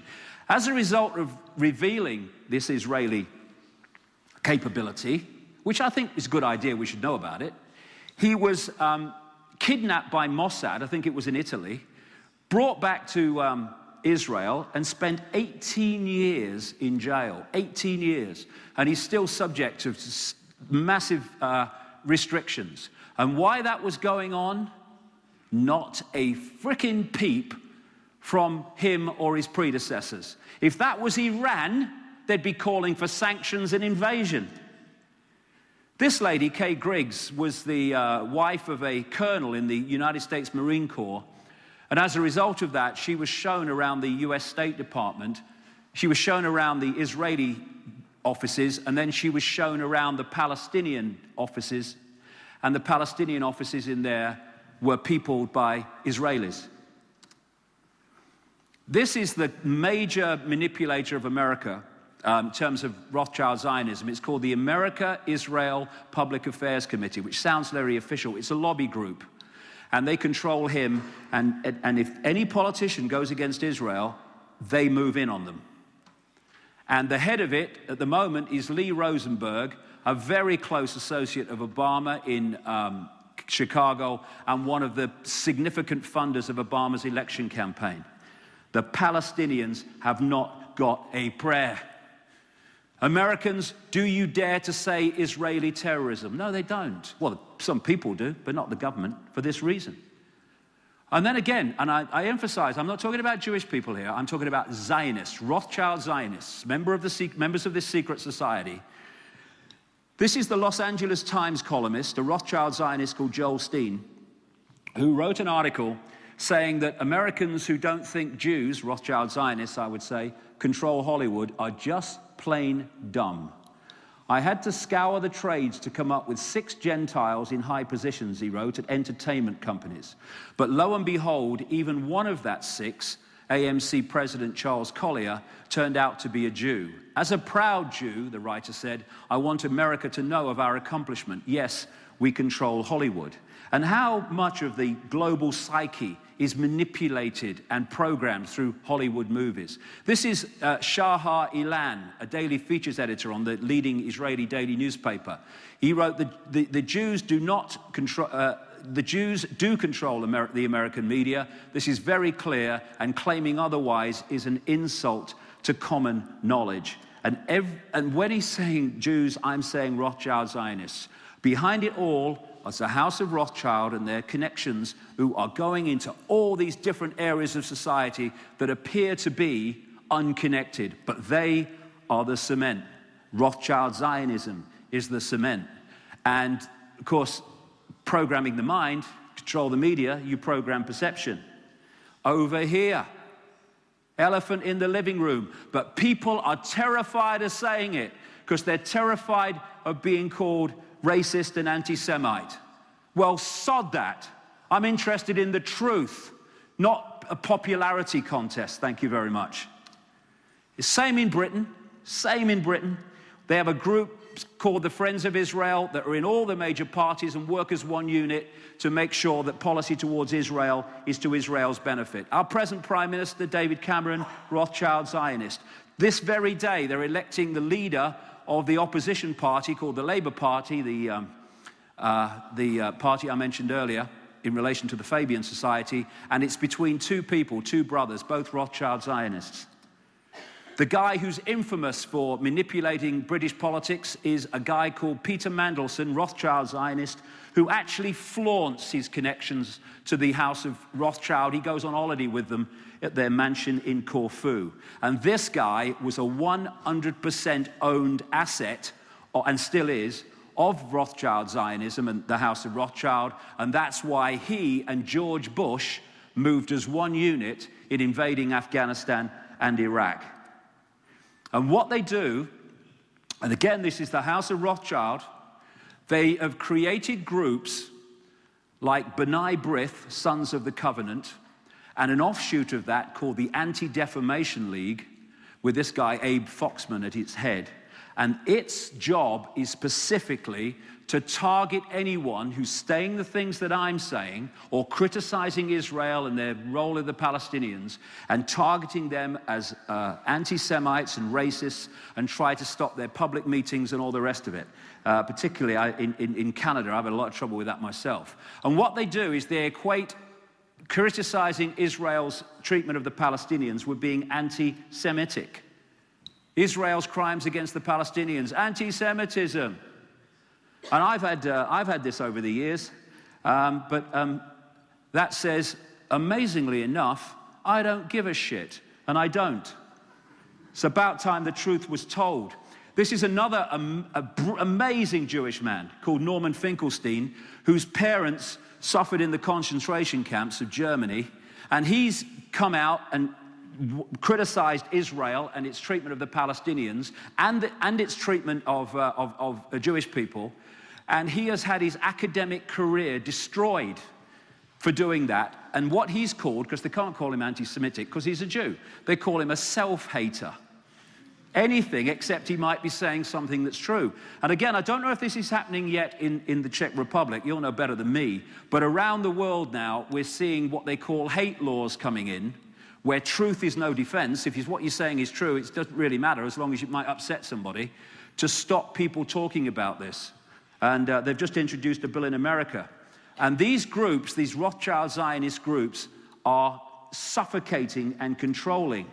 And one of their targets now is the internet, because the internet has been a wonderful way of getting out information that normally wouldn't get out there, and they're starting to get very, very worried about it. And in America, a Rothschild Zionist called J. Rockefeller is trying to get the internet censored. And in Britain, until the last election in May, it was the Rothschild Zionist Peter Mandelstam in Britain trying to get the internet censored. And in America, they're trying with Rahm Emanuel and all these people to get the ability to switch off the internet whenever they want, under the guise of national security or terrorism. And we need to open our eyes to this and stop falling for the idea that Zionism is about Jewish people. They have used Jewish people mercilessly, not least in Germany, for their own ends. So now we're on this home straight to tyranny, as they want. And this is the guy they've chosen to be the front man for it, for most of the world, not least in America. He reads his speeches off these prompter boards, speeches written and overseen by David Icke, Rothschild Zionist. And I don't know if you've ever been, that says teleprompter. Without it, you're a stuttering idiot. I don't know if you've ever been on YouTube and seen examples of Obama when the teleprompter falls down, stops working. He doesn't know where his next word's coming from. And people have perceived Obama as an intelligent man. This says delusion, assuming a level of knowledge that isn't there. Because what they're doing is they're comparing Obama with Bush. And, you know, as the saying goes, slow horses look fast when they're running past trees. He's not intelligent at all. He's an actor. And what we have is a secret agenda to introduce this police state and centralized control. And this is the movie designed to bring the secret agenda into being through legislation and change in society without people realizing that that exists. That's why the mainstream media is a movie. I call journalists movie correspondents. That's what they are, mostly. And so when you have this situation with Obama, it's like the Pied Piper. Change, change. The election of Obama was a massive mind control operation. This says Tony Blair. He's the black Tony Blair. He's the white Obama. Will you lie first, Tony, or shall I? Oh, after you, Barack. These people lie by reflex action. It's part of their daily life. And while Obama was claimed to be the people's man, his major funder was Goldman Sachs and a stream of Wall Street names. They're going to vote for someone who's going to be for the people. This is why Obama has been connected to so many rogues and people like this guy, Tony Resco, ended up in jail for fraud. He was responsible for so much of Obama's political career. And Obama's two close manipulators and controllers also are Soros and this guy, Zbigniew Brzezinski, the national security advisor to Jimmy Carter. Brzezinski, like I said earlier, has been mentoring and bringing him through since at least the 1980s to become president at this time, all orchestrated. And this is a book that Brzezinski wrote in 1970. What's that? 40 years ago. In which he said this, predicting the future. Predicting the future, explaining the future he knew was coming. The technotronic era involves the gradual appearance of a more controlled society. Such a society would be dominated by an elite unrestrained by traditional values. Soon it will be possible to assert almost continuous surveillance over every citizen and maintain up-to-date complete files containing even the most personal information about the citizen. These files will be subject to instantaneous retrieval by the authorities. And he knew, because he's an insider, Brzezinski. That's why he's on Obama's shoulder. He, along with this man, David Rockefeller, created in 1973 an organization called the Trilateral Commission. This is part of a network of organizations controlled by a secret society in London called the Round Table, or Britain anyway, England. The first one was the Royal Institute of International Affairs, 1921. Then came the Council on Foreign Relations in America, 1921. That was 1920. Then came the United Nations after the Second World War. Then came the Bilderberg Group, 1954. There was the Club of Rome in 1968. That was created to use the environment as a means of controlling the people. And the Trilateral Commission of Brzezinski and Rockefeller came in 1973. And these work as one unit to push this agenda forward. And the number of politicians that are members of these groups is extraordinary. Now, what Brzezinski talks about, and if Brzezinski talks about it, it's the agenda, is something called Eurasia. And he says that if you control the area known as Eurasia, you control the world, and that they must get control of Eurasia. Now, this is a key part of Eurasia, which goes from basically Europe across to China and into China. And it's very interesting, because they want to control this area, for instance, all the way to China. So you've got Georgia in Eurasia, you've got the Ukraine in Eurasia, which were these people's revolutions, it says here. You've got Kyrgyzstan, where they've done the same twice. And then over here is Israel, which they control. They're now demonizing Syria, because they want that. They're already in Iraq, they're already in Afghanistan, and now they're destabilizing in so many ways Pakistan, which takes them right to the Chinese border. There's one major country in the way of that whole deal, and that's this one. And that's why they want Iran. It's nothing to do with nuclear bloody weapons. It's finding an excuse to take that so that they virtually complete the job, apart from Syria, of taking that whole area of what Brzezinski says you need to control if you're going to control the planet, and you're just ticking them off. You carry that map around with you and watch the television news, you're going to see them coming up. And what they're doing, for instance, America is being demonized for doing all this, but what they're doing is destroying America. They're using America to push this on, but the idea is to destroy it for this reason. If you want a world government with total control of the planet, you cannot have superpowers who have the economic and military might to say no to you. So we're in the process of destabilizing and bringing down America militarily and economically to absorb it into this global system. And we're going to see events unfold which are going to bring China and Russia into this too, because anything that's powerful enough to say no to the world government is designed to be undermined and absorbed. And by the way, China society is the blueprint for global society. They've been developing that around closed doors. That's why there's so many connections between top American politicians like the Bush family and Kissinger and China. And so the time's running out for America. Once it's done its job of being used, they'll destroy it as the superpower it is now. And it's being done under the, if you like, the puppet period of Obama, who's really just a puppet, just a puppet. And he's there to smile and sell tyranny and control with a smiling face. But that's what's behind it. And you could put communism there too. Just the face to hide the real face that's going on.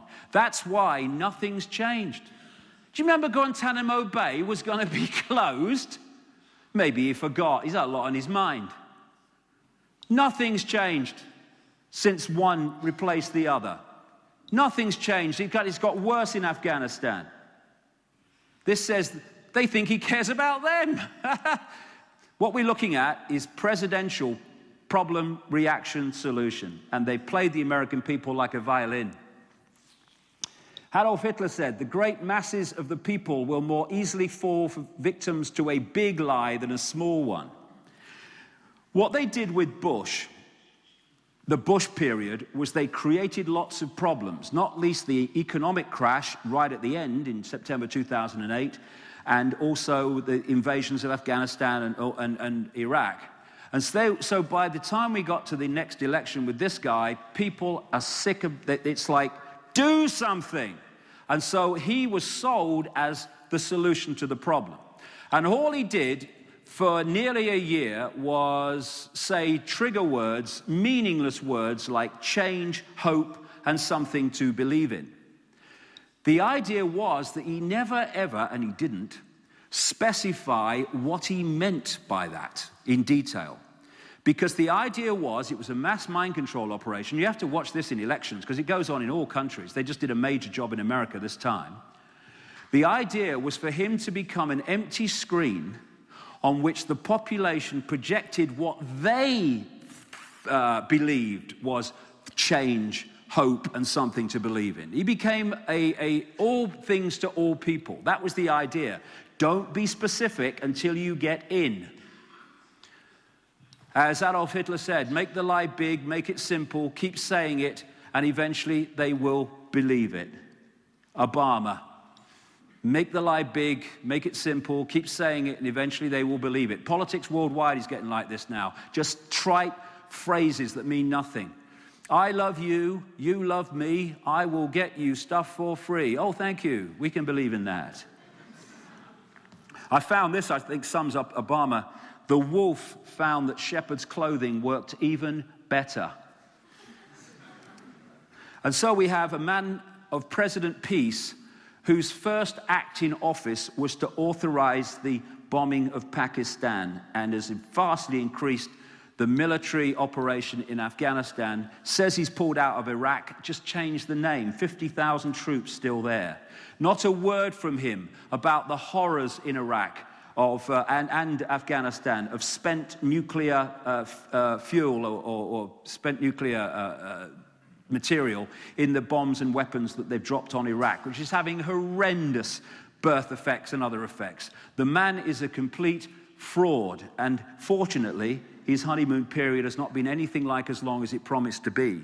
He's just another puppet of the system, and he's just there to push it on while appearing to be different. The Obama rule, ignore the words and watch the actions. And when you watch the actions, woo. Just to show you nothing's changed, by the way, this is Bush, and here's Obama. You know, they say if you want to know what's going on, follow the money. I think you follow the Bono. I think you follow the Bono. Look at him. He's everywhere. All these people involved, Bono's shaking hands with them. I don't know. So anyway, we've been moving around down this timeline of the control, and they're coming into the point where they want to introduce what they've been working towards, this structure.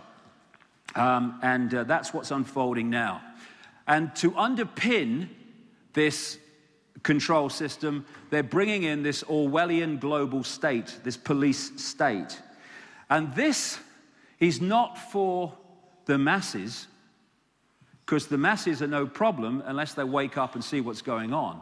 This control system is for those who have woken up and are waking up to see what they couldn't see before and realize what's going on. In Britain, you, on an average day, walking through a town or city, will be seen by 300 and growing security cameras.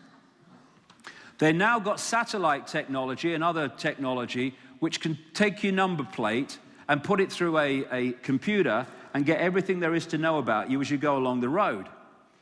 The satellite system is much further advanced than we're given allowed to know. They're bringing in these systems of all-body scanners. Some people say it'd be terrible, you know, people will see my naked body. What I say is, if people see my naked body, it serves them right. That's what I say. But the radiation they give off is something different. And if you are involved in pedophile rings, what better than this system. He's another one, Kissinger. We're seeing again, I've not been in the Czech Republic long enough to comment on this. I'm talking about what I'm seeing in country after country, including my own in America, where the police are becoming more and more militarized. They're becoming an arm of the military. This is happening everywhere that I go. And we're giving policemen in places like America and other European countries and Britain these tasers, which give off 55,000 volts and have killed many people around the world, not least people with heart conditions and stuff. And people have said to me, well, that's bad for the taser with people dying. No, it's not. They want people to die from the taser. Because when people start dying from the taser, when a cop says, you do what I say or I pull the trigger, you do what he says. This is what it's about: fear, intimidation. Same with the sound equipment that they're breaking up peaceful crowds with in North America. And then there's the microchip.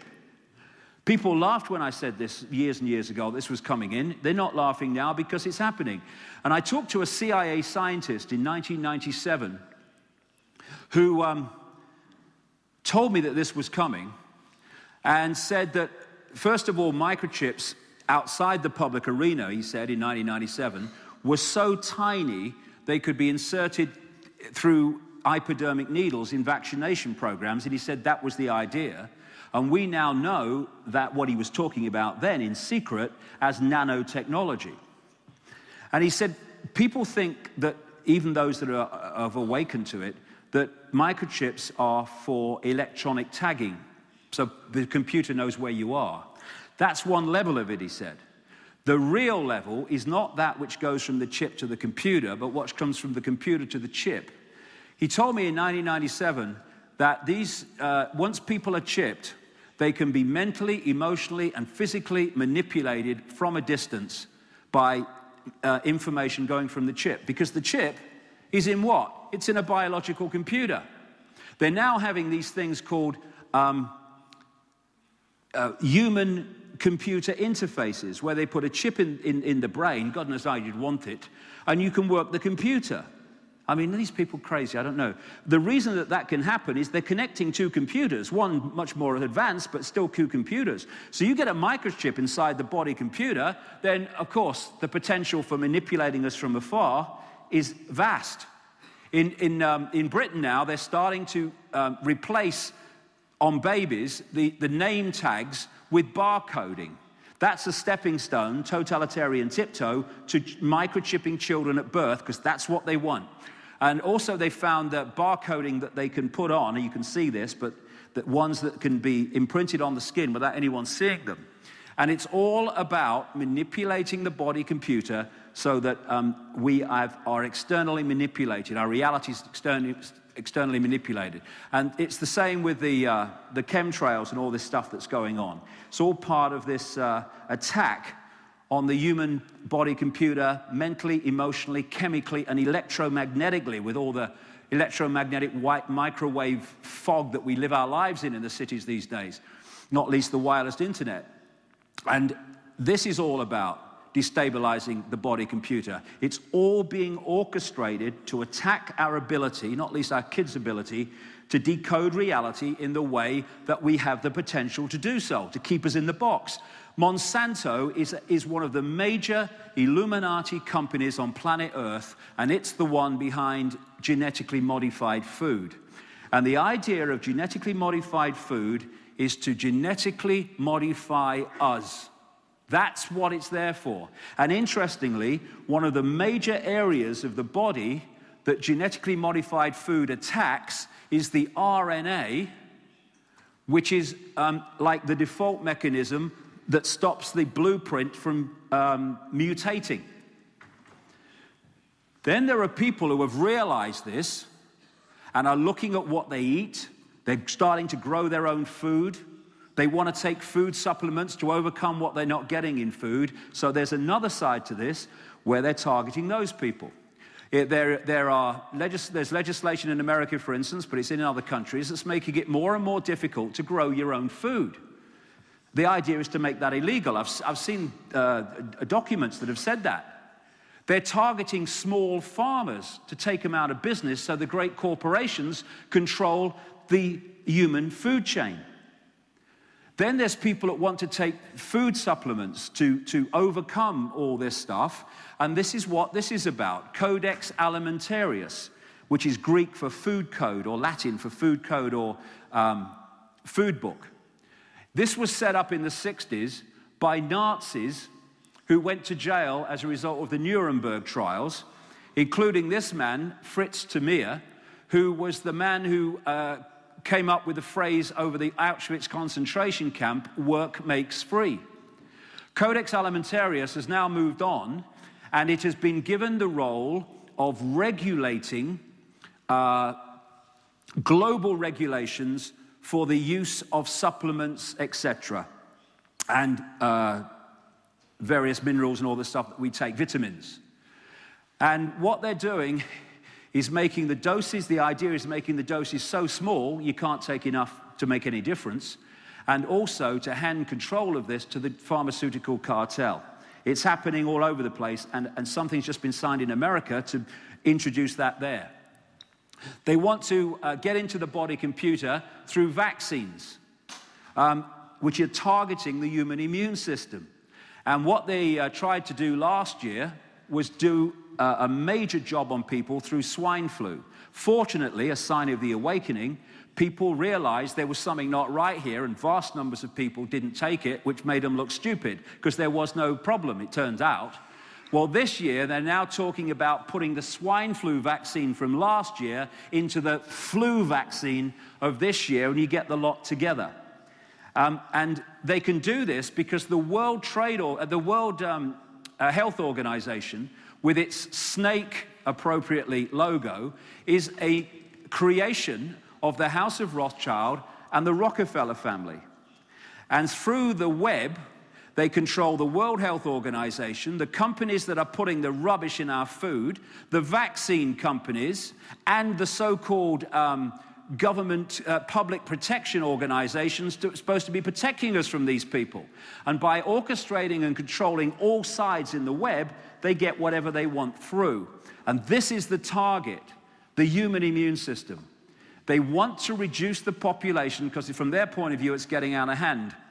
And if you want to reduce the population, then destroy the immune system, and people will just start dying from things they would normally, the immune system would kill.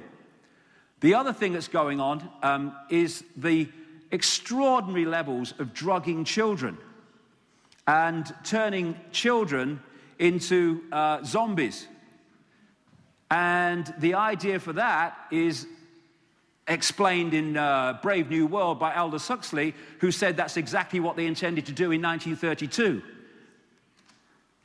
This guy. And it's all about, going back to the start of the day, holding us in a low range of frequency so that we stay in the bubble and we do not express the true magnitude of who we are, and therefore become uncontrollable en masse. Now, just before, I'll just go through this last little bit here of this section. The financial crash is not over yet. They crashed the economy in September 2008. And they can do that because they control it through the House of Rothschild, not least, who have been known to have controlled the world financial system for 200 years or so, in effect. And because they control the stock markets, the governments, the Bank of England, and the banking system in general, they can, like with the World Health Organization, orchestrate these apparently unconnected organizations to a common goal. So go back here. In September 2008, when the first crash came, I said it was 3 stages. 1, crash the economy, everyone can see there's a problem.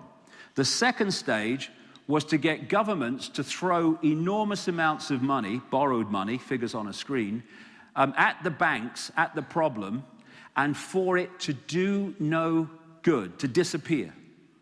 So now after billions and billions, and the best part of $1 trillion has been thrown at banks by the American government, you're now having congressional committee hearings where people from the Federal Reserve are being asked, where did the money go? And they're going, Well, we don't know.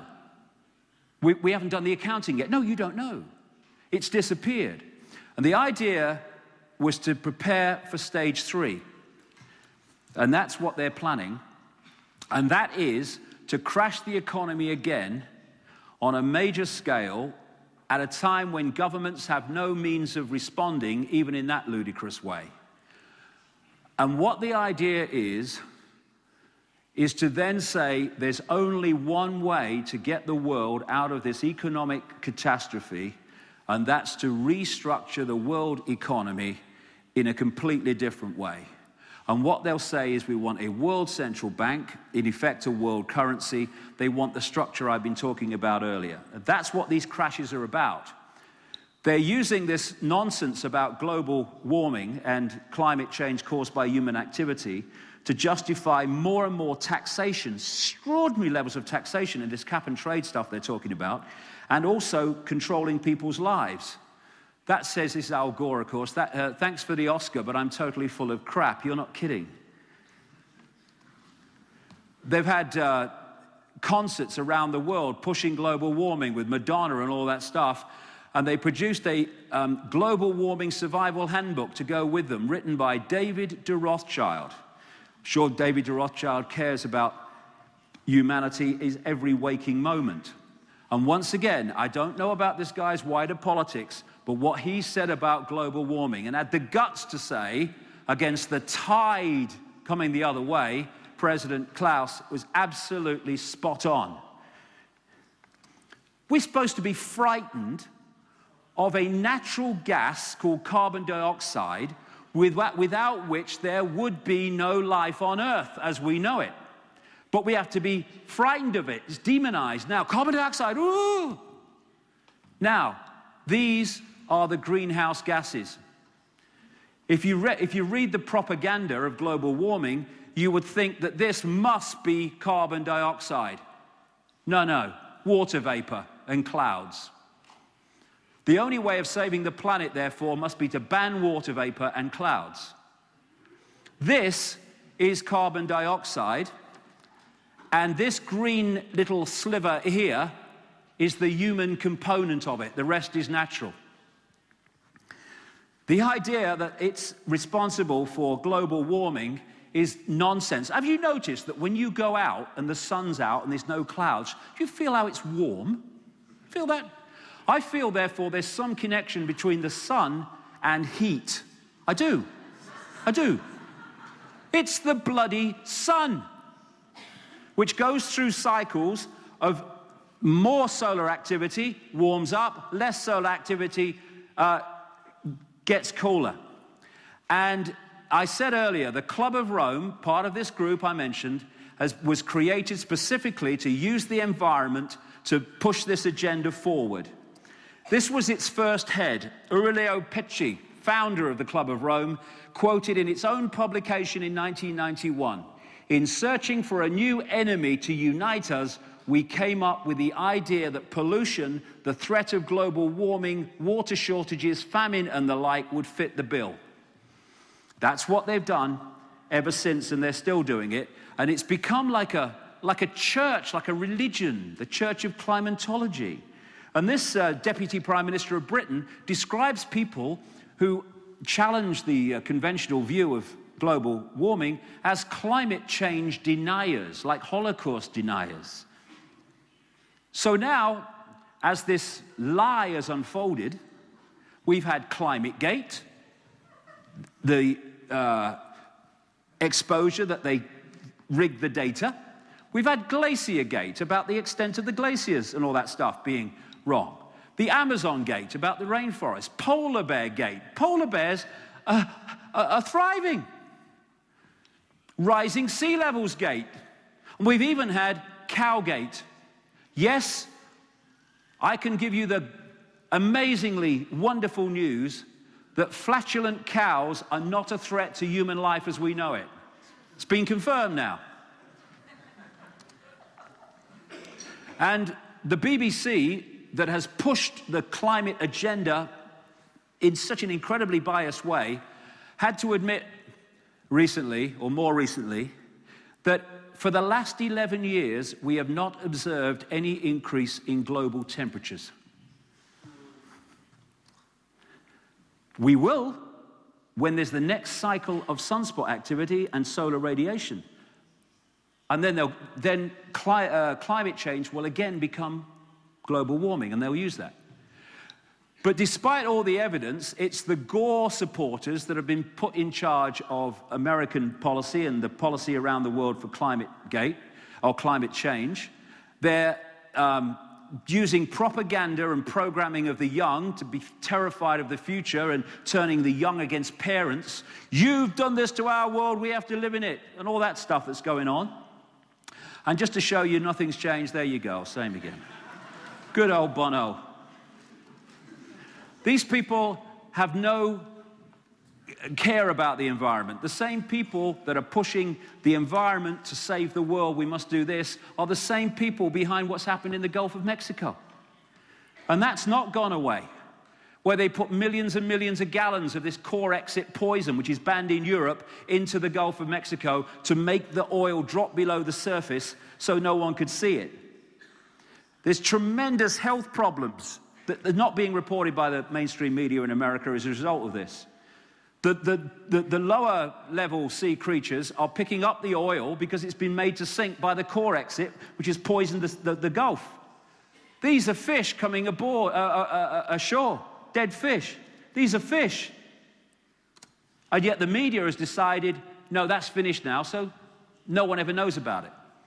Another agenda to watch for in the Czech Republic is one that's unfolding in America and Britain and other countries, and that's removing care from older people. This is what this Newsweek article says, the case for killing Granny. This is something I read about in their own documents of this control system, and now it's coming to fruition. It's saying we can't afford health care for people who are very, very old and all that stuff, so we're going to withdraw health care. And that's happening around the world. I just say that to watch for it. Another part of this control system is political correctness. Again, I don't know what's happening in the Czech Republic, but around many and increasing countries, you can't say things because you are said to be upsetting someone for their religion or their race or their disability. You can't say it. And it's getting people to resist their views and opinions and keep them to themselves because they're frightened of being called politically incorrect. And what it's doing is removing or reducing the number of words that actually mean anything, that have detail to express your view. And they're being replaced by meaningless, bland words that won't upset anybody. That's what political correctness is designed to do. George Orwell, in his book 1984, predicted that what would come is something called Newspeak, which was a new language that would replace what he calls Old Speak. And the Old Speak was the language that had detail and expression, and you could express yourself in detail. Newspeak was neutral language that meant nothing, meaningless, neutral. And he said of Newspeak, it's the only language in the world whose vocabulary gets smaller every year. And that's what political correctness is doing, removing the words that we can use without having consequences. And again, what is happening here, but the governments are getting so focused on the fine detail of our lives that they are introducing something that we call in Britain health and safety. These are bureaucrats that stop you doing anything. Like kids used to climb trees. Can't climb trees now, it's too dangerous. Kids used to go out in the park. You can't go out in the park anymore, it's too dangerous. This says, danger, do not hold the wrong end of a chainsaw. And that might sound incredible, but that's where it's getting. I was in a restaurant called Pizza Hut. I'm not proud of it, I was hungry. And I said, I want a cup of coffee. This is to show you where it's going. And she said, sorry, I can't give you a cup of coffee. The coffee machine's broken. And I said, well, can't you boil a kettle? Oh, no, she said, we can't boil a kettle because it's health and safety rules. We're not allowed to boil a kettle. It's a restaurant. This is the scale of what's going on now.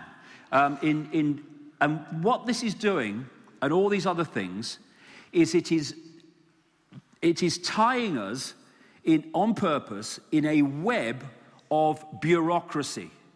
So we can't speak. Oh, you can't say that. You can't do that. And tying us to a web more and more and more, with more and more legislation. Do you know during the period of Tony Blair, 10 years or so in Britain, 1997 to about, I don't know, 2007 or so, a new law was passed in Britain, on average, every 3 hours. And so all the time, the barriers are being put up on what we can say, what we can do, and all the rest of it. And this is why. When they have these mazes in laboratories, and they put mice or rats in them, and they can go down these various channels, what they then do is they put an electric shock technology in some of the channels. So the mouse goes down, gets the shock, turns back. It might go down again, gets another shock, turns back. From that moment, you can take the shock technology away, that mouse is not going down there again because its behavior has been modified by that. And the idea of all this legislation, you can't do this, you must do that, is to direct us through the maze of what we call life so that we go down the directions of conformity and acquiescence. Otherwise, there is consequence for it from an increasingly detailed set of do's and don'ts and musts and mustn'ts. And the idea is to keep us through this manipulation from becoming that. The true nature of who we are, and turn us into this, bar-coded clones of a control system which controls our very thoughts. And it's not possible, it's happened. They just want to do it globally. This is people in China, the blueprint for the global system, standing waiting to start work. The rabbit hole goes so deep, and that's why I've spoken so long. But the bottom line is the manipulation of our perception so that we believe we have no power and therefore must follow. We must be sheep following the one in front or the sheepdog. And the time has come to say enough. And that's how I'll finish off in this last section in about 10 minutes or so, what we can do about this, because there's so much that we can. Thank you very much.